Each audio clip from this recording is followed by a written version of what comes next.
Hey guys, welcome to this session. So in this session, we're going to look into how to choose your cloud computing career path.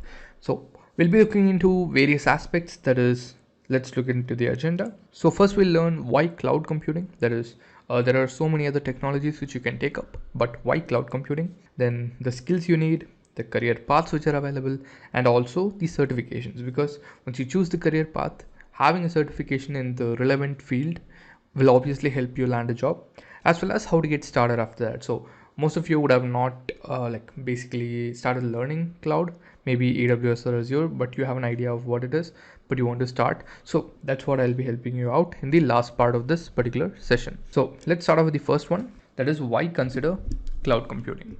Okay, so let's look at some facts and numbers. So according to Gartner, you can see over here, so this all of these lines are cloud spendings. So one is for cloud business process services, one is for application infrastructure services, application services, infrastructure as a service, and management and security services. So all of this combined basically will be this particular. So $143.7 billion, $76.6 billion, 61, 31, 17.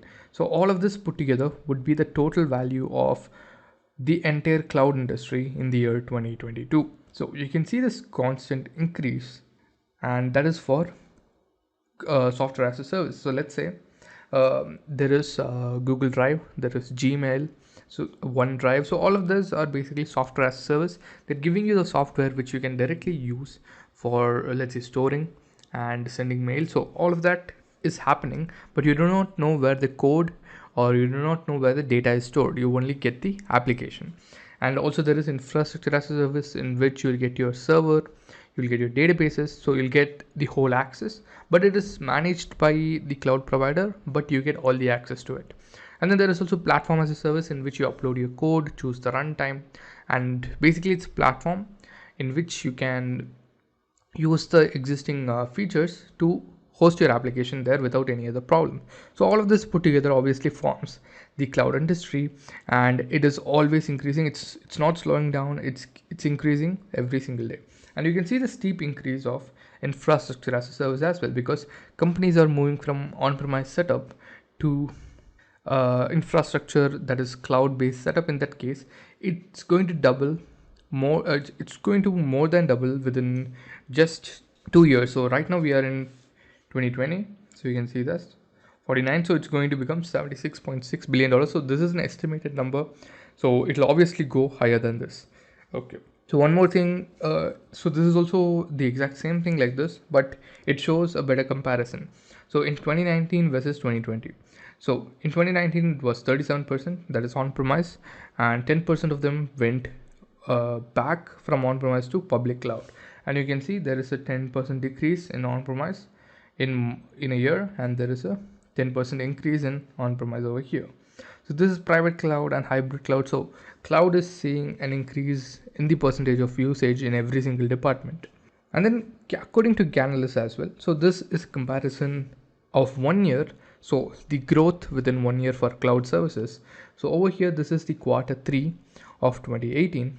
So AWS was at 33%, Microsoft Azure was at 14.5%, Google Cloud was at 5.6%, and other clouds combined was 46.9%. So in Q3 of 2019, AWS lost a little bit of its market share, but Azure and Google Cloud increased very much, and that decreased the total public market share of other cloud providers. But this is not the important thing. The important thing is over here. That is, in Q3 of 2018, $20,181 million were spent. Sorry, basically $20 billion. So in this case, in just 1 year, it grew $7 billion high. That is a 37% growth. So now, considering these numbers, you will obviously know that cloud computing industry is growing today. It will be growing tomorrow as well, and it will keep on growing until all of the companies move to a cloud-based environment. Okay. So now again, so Gartner predicts that through 2020, 90% of cloud security failures will be the customer's fault. That basically means the AWS cloud, Azure, GCP, they are making their infrastructure very secure. In this case, the only possibility of a security breach is the customer's vulnerability itself. Public cloud spending to soar $331 billion by 2020. So again, this is another fact. So these are just a roundup of it. Cloud computing is crucial to the future of our societies. Here's why. Okay, so these are all basically articles from Gartner, Forbes, and also Monster.com. And yeah, so you can see of the organizations using cloud services, more than 75% indicate they have a cloud first strategy. That basically means they want the architecture on the cloud first, and only if there is any problem they will move to an on-premise setup, but there is no issues in cloud, so they're just going to stay over there. Okay, so now the top companies which you can get into by doing cloud. So you have Facebook, Google, Reddit, Salesforce, Amazon, Samsung, BMW, Apple, Cisco, and Netflix. So these are the top companies which you can get into. There are so many other companies which use cloud, whichever country you are in, maybe whichever website. So most of the websites use a cloud service one way or another. So maybe they don't host the cloud service itself on that particular, let's say AWS, but instead they might have used an Amazon Kinesis service, which is basically used for streaming real-time data. So they could use one or two services and implement it with the application itself, but still that is using a cloud service. So whenever a company is using cloud services, in that case you have great chance of getting a job in that profile in that company. So most of the companies use that, so you have a lot of job opportunities. And now, so that's what exactly I'm going to show you. So I just searched for the cloud computing jobs in a total of India. So I searched in Indeed and I got 2,940 jobs, and in Glassdoor I got 7,989 jobs. Thing is, it covers all of the jobs with the cloud computing name inside of their job description. So even a software developer, so most of the companies right now are asking for a software developer to learn cloud computing. Okay, so that's what is over here. So it has around 8,000 jobs, and according to LinkedIn jobs, there are 3,000 plus jobs. Okay, so basically this is what I wanted to show you guys. So why to choose cloud computing, and also the last but not the least, that is the salary of a cloud engineer. So according to ZipRecruiter and Indeed.com, so I gathered these numbers. So in the USA, it's $128,000 per annum. So these are the average values. So when you're beginning up, it can be lower than this. And basically when you are like becoming a senior cloud engineer or senior cloud architect, in that case, it will be much higher than this. So in India, it's around 7 LPA, and in the UK, it's around 60,000 pounds per annum. So these are the numbers. You can just go ahead to Indeed, or you can go ahead to Glassdoor and look them up. Okay. So these are the reasons, guys. So there are still a lot of reasons, but I just wanted to summarize. That is, they are growing. There's a lot of money in it. A lot of companies are using it, and the top companies also are using it. And there is also an abundance of jobs. Okay. So now skills to have. So the top 5 tech jobs which has cloud related skills in their job description. So according to Indeed.com, these 5 over here: software engineer, senior software engineer, software architect, DevOps engineer, and full stack developer. So these 5 roles have cloud related skills in their job description. As I told you, even a software engineer, a software developer is asked for cloud related skills, whether they have worked on AWS or Azure or something like that. So even for any IT or tech role, cloud is really important. So first, coming to software engineers, so 7.92% of the software engineering jobs which are posted on Indeed.com have cloud computing in their job description. So 6.7% in senior software engineer, software architect 6.21%, DevOps engineer obviously needs to know cloud, so there is no other go. Most of the companies who use DevOps lifecycle obviously use cloud, and then full stack developer as well. Okay, so full stack developers needs to know everything, so in that case cloud is also added in that. Okay, now coming to the skills which the cloud computing let's say an engineer should have. So first, cloud service providers, because that's the most important thing. You should know at least one, or knowing multiple is, again, it will be really helpful. So you have AWS, you have Azure, GCP, and there is VMware, there is IBM Cloud, there is Ali Cloud. So there are so many other services. But if you already know any 2 or 1 of these top cloud providers, that is AWS, Azure, and GCP, that's more than enough. Then important services in each of these tools. So there is EC2 app services, Google Cloud Engine, and RDS. So these are some services which are available. So for example, EC2 and RDS is in AWS. Azure App Services is obviously in Azure, and Google Cloud Engine is a GCP service. So there are some important and integral services in each of these cloud providers, and you should obviously be very thorough in these integral services, and then you should move on to the other cloud services. Then cloud architecture designing skills are a huge positive. For example, let's say your company is asking you to build an architecture in which you can host, let's say, a Django application successfully, as well as it needs a database. So you can use a relational database service in AWS. And also they're asking for a storage space. You can use S3. And also all of the data collected should be pushed into Redshift, which is a data warehouse. And yeah, so it should be used for analytical purposes. So now when they give you these requirements, you should be able to design an architecture which exactly gives the output as the company has asked, and the developers and the operations team are successfully able to host the application online. Next comes networking. So understanding networking is really important. Cloud is networking. Without networking, you cannot do anything. For example, if you are, let's say, launching a server, without IP addresses, you'll not be able to connect with them. And so to know what is an IP address, you should at least know the basics of networking. So before starting off with cloud, understand the basics of networking, understand about IP addresses, understand about CIDR notations, and yeah, so all of this is really important. Being familiar with the cloud providers' performance optimization techniques. So when you're learning, let's say AWS, so they obviously have a documentation in which they provide you all the best practices which you can do, which makes the architecture much better, faster, and highly available. So you should also know all of that. Next comes Linux skills. So 90% of the cloud servers run on Linux, and so that is directly proportional to the cloud servers. So that's what they're saying over here. 90% of the cloud servers run on Linux. It can be any Linux. It can be CentOS, Red Hat, it can be Amazon Linux, it can be even Ubuntu. So that doesn't matter. But let's say in your company, if you're hired for a cloud role, most probably your company is using a Linux server and not a Windows server. So Linux skills are very important, at least the very basics at the beginning of it. Just know how to operate a Linux system, how to basically get the files, copy, move. So the very basics before starting off with cloud, just learn the very basics of it. And then monitoring tools in Linux, for example, there is top, there is htop, there is ps. So you should also know how to use them. You should know how to create cron jobs, and all of that is really important. So shell scripting to run scripts in the server for a repetitive task. So you can create a shell script in which you embed a cron job which runs every day. Let's say if you want to run a particular task at 12 midnight every day. So in that case, you can write a cron job which does that for you. So for that, you should obviously know shell scripting, and you should have the Linux skills to do that. Next comes DevOps skills. So most of the cloud computing jobs also ask for Git, Docker, Kubernetes, and all the other related services. So learning Docker, Kubernetes, and Git, even other services like, for example, configuration management services like Puppet and Chef are important. But to begin with, so once you've done with cloud, go ahead with Git, go ahead with Docker and Kubernetes, because implementation of Docker and Kubernetes on cloud is really important.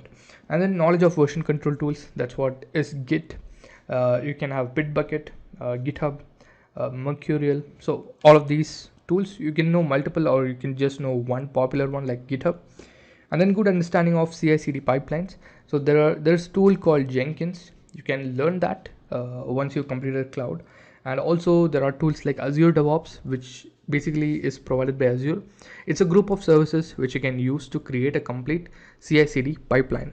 That is a DevOps pipeline. And same thing goes with AWS. They also have AWS developer tools, which has multiple tools which you can put together to form a complete pipeline. Next comes programming and database skills. So let's say if you're going to become a cloud administrator, in that case, you don't need any programming skills or database skills.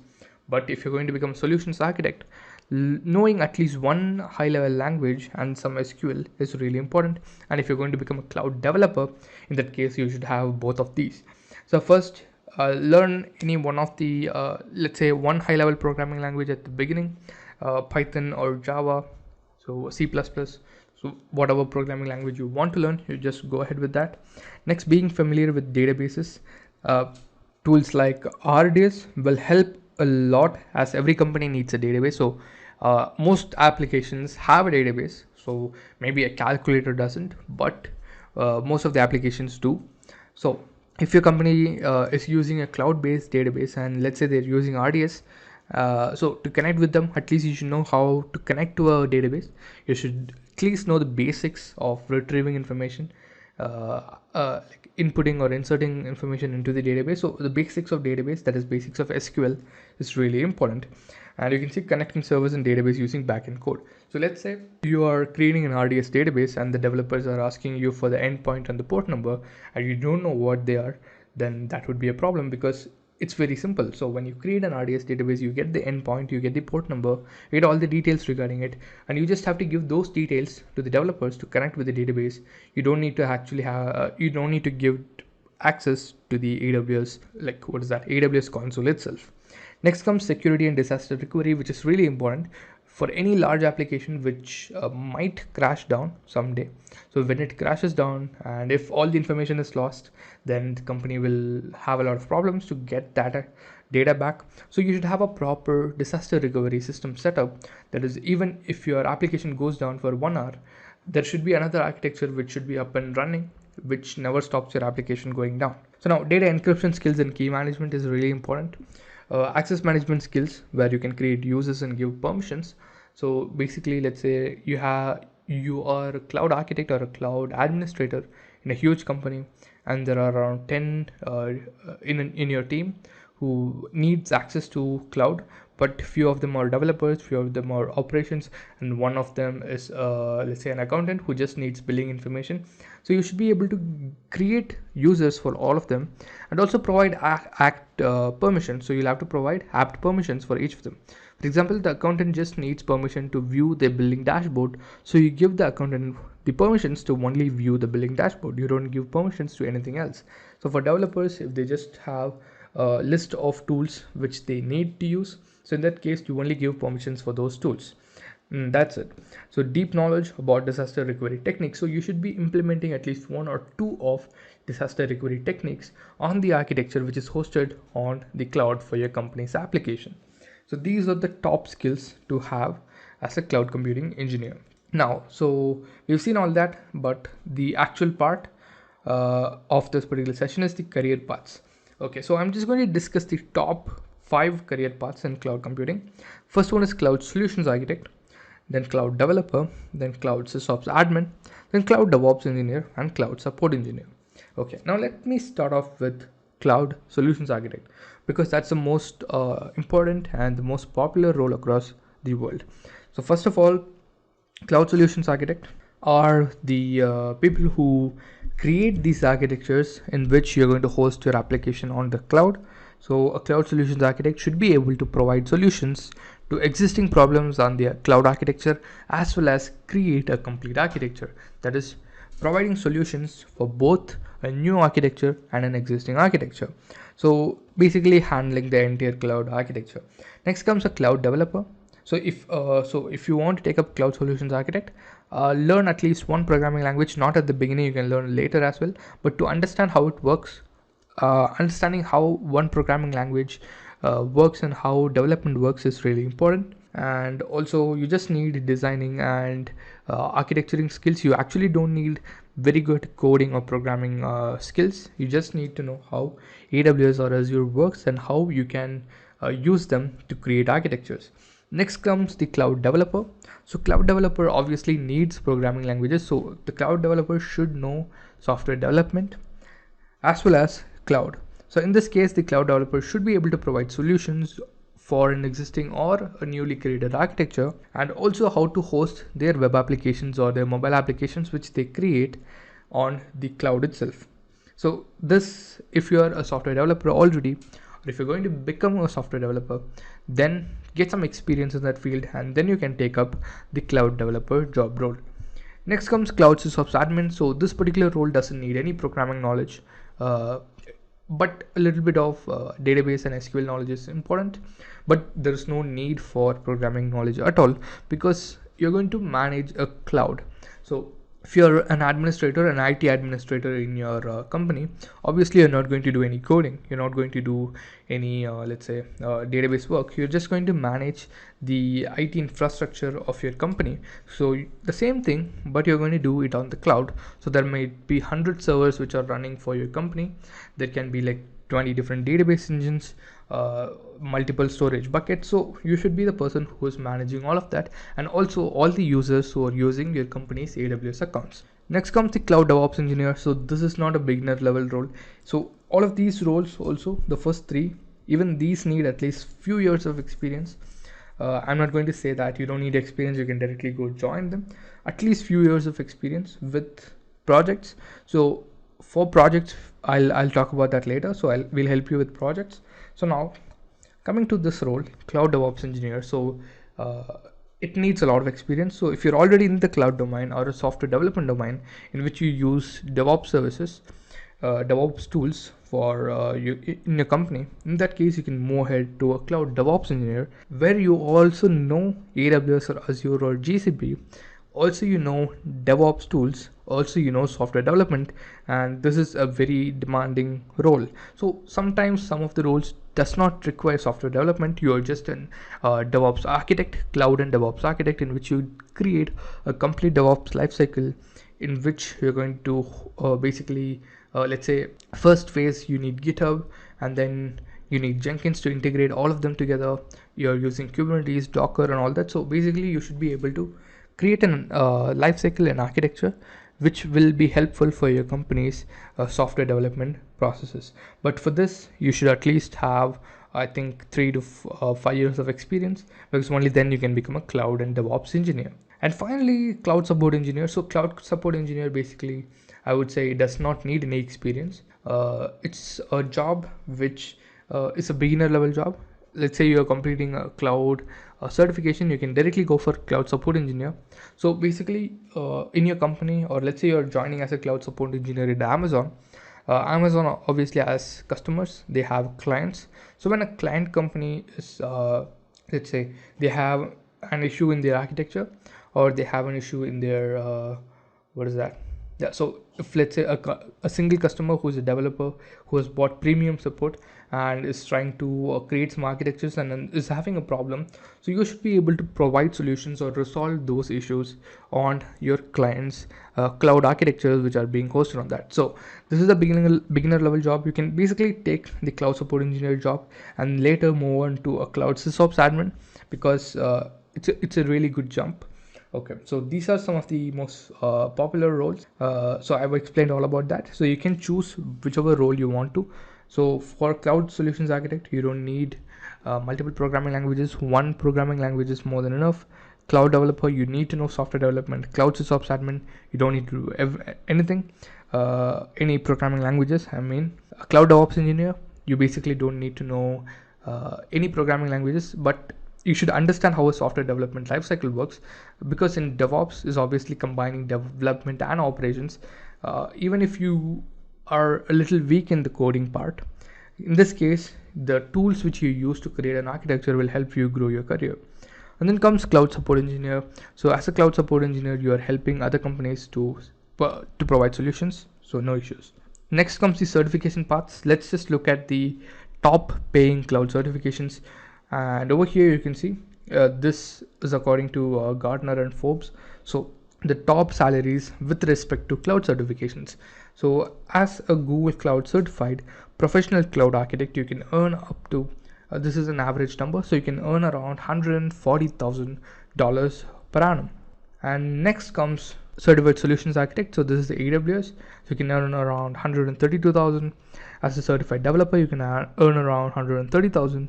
And as a Microsoft certified solutions expert, so you should be you should learn multiple services. So for example, if you're an Azure solutions architect, you're an Azure administrator and a developer, so in this case you can earn around $121,000.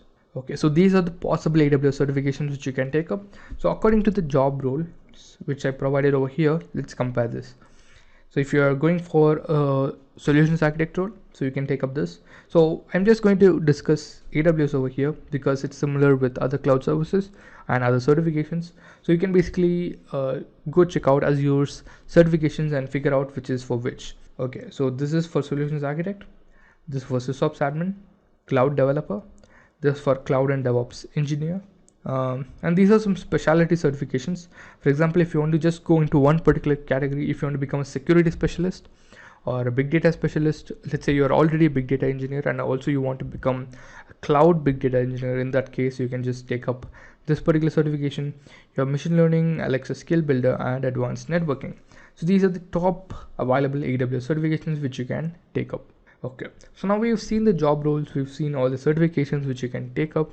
So if you have any questions regarding certification or your career paths, please don't ask me because I'm not the right person to explain these. My colleague will be joining later and they'll be explaining you everything about this. Okay, now how to get started. So this is the part which I can tell you. So first of all, you can check out our blogs in which we have AWS, Azure, GCP, DevOps. So we have everything available. You can just go ahead, give it a read and understand the basics. Or you can check out our YouTube channel in which we provide you complete tutorials. So we have tutorials on AWS, we have tutorials on Azure, on DevOps. So whichever you want, we have it on that. Even if you're looking for other technologies, let's say AI, ML, we do have complete courses on that on YouTube. You can check that out. And now coming to the last part, which is, let's say these are for free and you should basically follow the YouTube channel to not follow means follow the video to understand all the aspects of it. You don't get any other support in these two options. These are free resources which you can basically take up and start learning. Or if you want expert guidance, if you want industry professionals to teach you, it's not going to be trainers. Whoever teaches you in our courses would be industry professionals who are working in that particular role. For example, if you're going to take up the solutions architect role, the trainer which is going to teach you will be working as an Azure or an AWS solutions architect.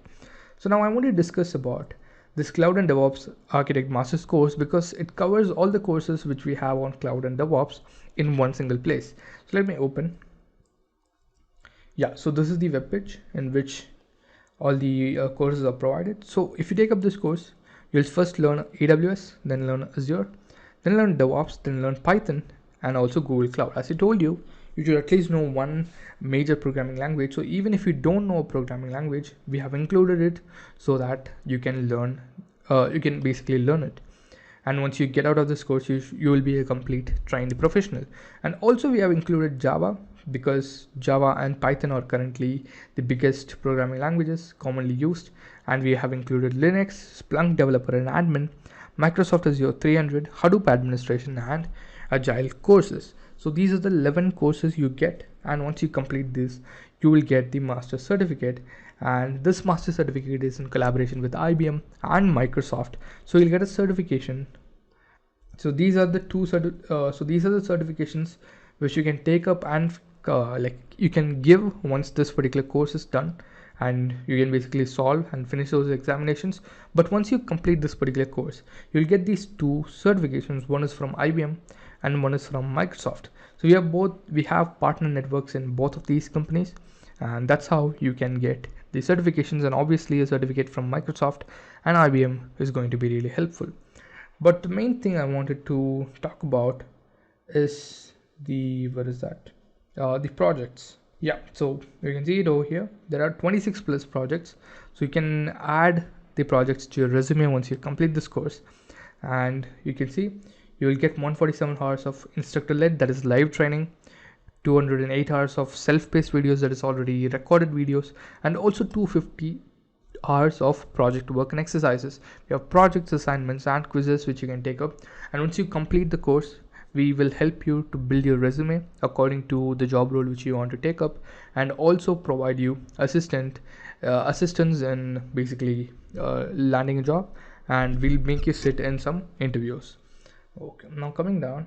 Okay, now let's just check out AWS. So every single course we have will have projects. So I'm just going to show it for AWS over here. Okay, so coming down, you you can see AWS projects covered. So deploying a multi-type website on AWS, that basically means a multi-type website should have multiple features. A website which is connected to, let's say, a database. So you don't need to worry about the code part. We'll handle that. You'll just have to create an architecture to host that website on AWS. So once you complete this, you will be able to do these projects. Coming down, so these are case studies. So every single module will have a case study and an assignment at the end, so that you can completely understand and learn what was going on in that module. Now coming down, you have Azure, you have DevOps. So let's look at some DevOps projects. So these are the tools which you'll be learning. Git, Docker. So Git is for version control, containerization, automated testing. This is for building. This is for CI/CD, that is integration and deployment. This is for configuration management. This is also for configuration management related. So this is container orchestration, that is using Kubernetes. You can manage Docker. And Nagios is a monitoring tool. So we have the complete package over here. So we have for version control, for containerization, for testing, building, integration, that is creating a pipeline. We have for configuration management, we have container orchestration, and finally monitoring. So you can see this: testing, integration, software version control, and coming down, continuous deployment, containerization, configuration management, using Ansible as well, and finally using Kubernetes. And once that is done, we'll be looking into Nagios, and recently we have included Terraform, because Terraform is really important for a DevOps architect. Okay, now coming down, yes, so you can see here, creating a CI/CD pipeline to build and test a website. So once you complete this course, we'll be helping you how to completely create a whole life cycle in which you can basically build and test a website automatically. That is, you upload your code to Git, and once you upload your code to Git, your job is done, because you already set up the DevOps lifecycle. So once you upload the code to Git, the new code will be pulled by a tool like Jenkins, and once it is pulled, the building, the testing, the deployment, everything will happen automatically. So this is what we'll be doing at the end of this course. So now this is my part, guys. Let me go back to the slides. Okay, so this is my part. I've completed it. So my colleague will be joining in around 10 to 15 seconds. So they'll be starting with the session right now. So basically you can ask your certification and career related questions to them. Thank you for attending my session. Meet you in another session.